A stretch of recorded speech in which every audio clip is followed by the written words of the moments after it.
So, ich habe hier die Ehre, mit dem Genosse Rashid, der Vertreter von der irakischen Kommunistische Partei in Deutschland, zu reden, und ich würde Ihnen ein paar Fragen stellen zum Thema Irak für die Genossen in Mexiko und die Genossen, die das hier hören.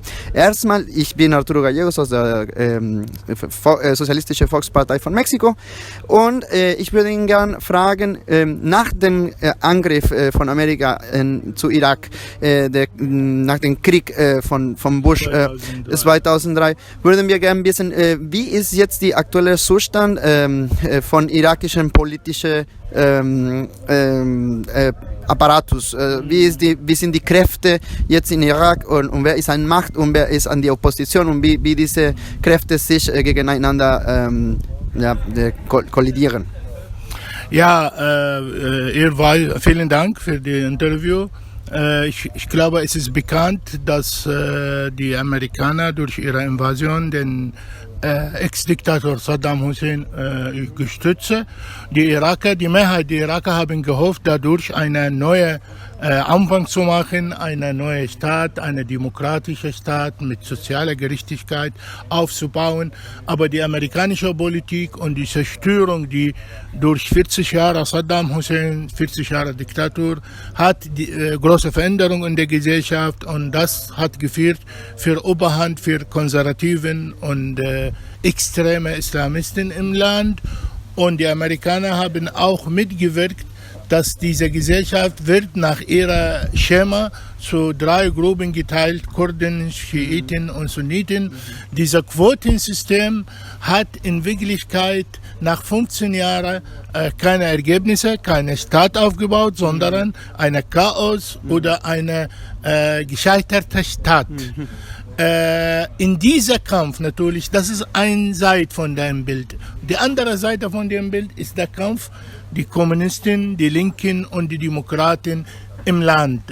Im Irak gibt es viele Kräfte, die versuchen, diese Islamisierung der Gesellschaft zu stoppen und eine zivile, demokratische, laizistische Staat aufzubauen.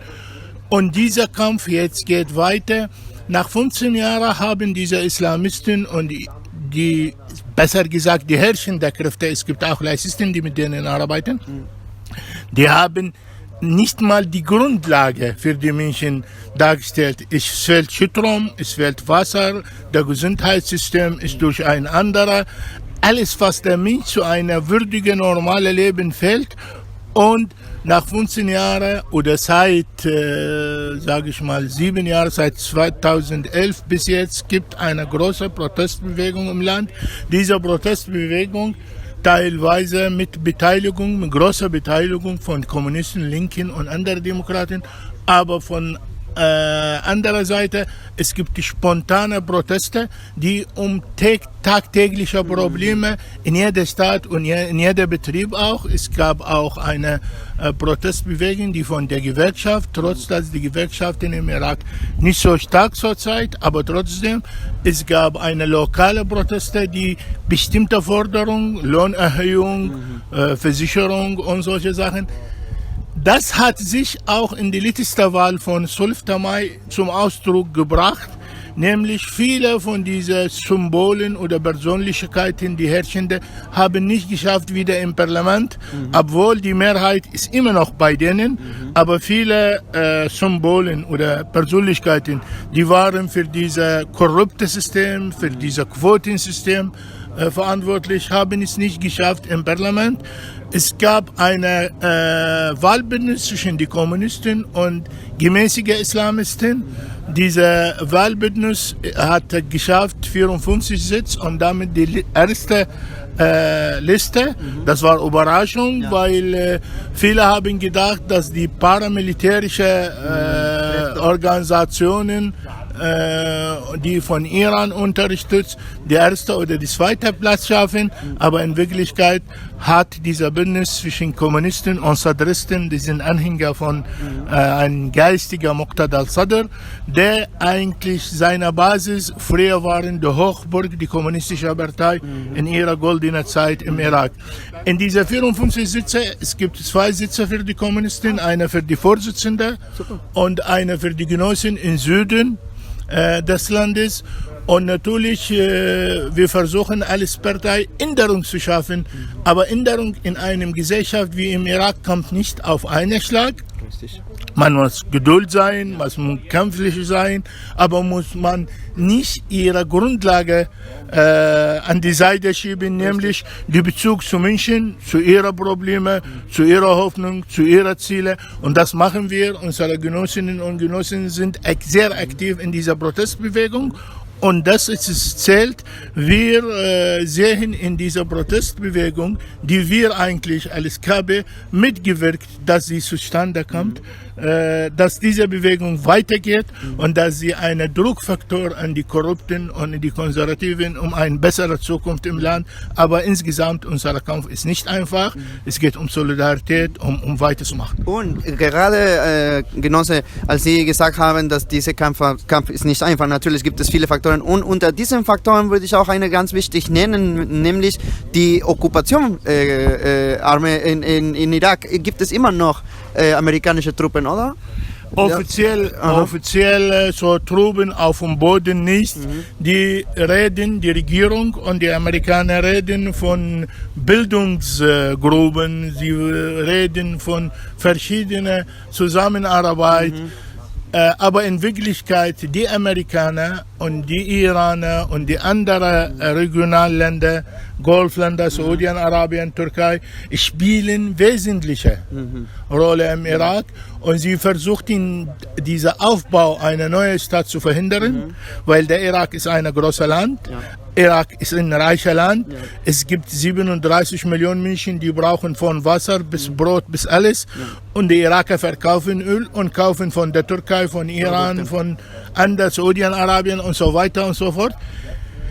Deshalb, sie machen alles, was sie können, um diesen Aufbau Alternative im Irak zu verhindern. Sie wollen den Irak bewahren, aber als kaputtes Land, als ein Ölfeld, der Öl transportiert und alles von denen, praktisch ein großer Markt für diese Länder.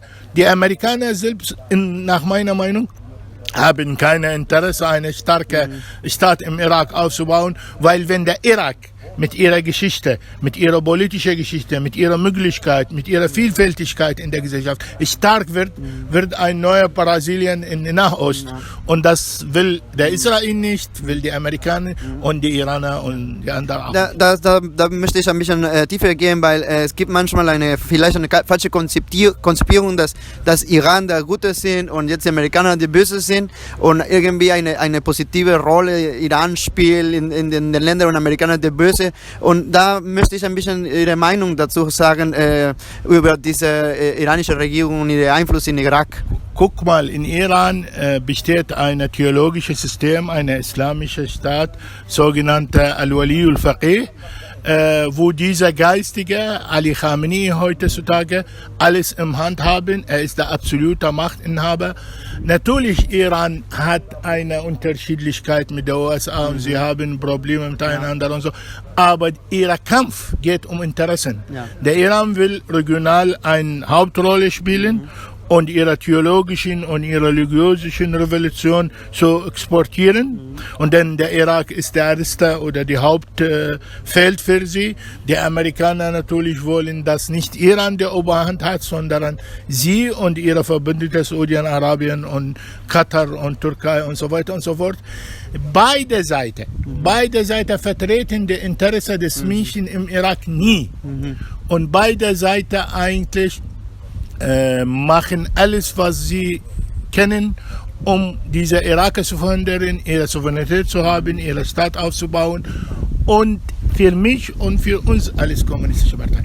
Man kann nicht Anti-Imperialist sein wenn man nicht demokratisch, Richtig. wenn man nicht für Frieden Richtig. dasteht, wenn man Kriege macht, wenn man paramilitärische Gruppen aufbaut. Man kann nicht sich herstellen und sagt, ich bin Anti-Imperialist. Natürlich, ich bin gegen ein Embargo, eine Wirtschaftsembargo gegen Iran. Weil das wird Nicht, bestimmt weil ich das System verteidige, sondern weil dieser Embargo betrifft Millionen von unseren Freunden und unseren Nachbarn. Das iranische Volk ist das Ziel. Wir waren von 1991 bis 2003 Opfer eines Embargos, wo Millionen von Iraker und ihre Kinder, Frauen, Männer eigentlich ihr Leben zerstört. Und das wird auch im Iran passieren. Man muss die demokratischen Kräfte in Iran unterstützen und eine Chance geben, einen neuen Anfang zu machen. Also ich bedanke mich für das Interview und bis nächstes Mal. Ich will nur deinen Namen und so.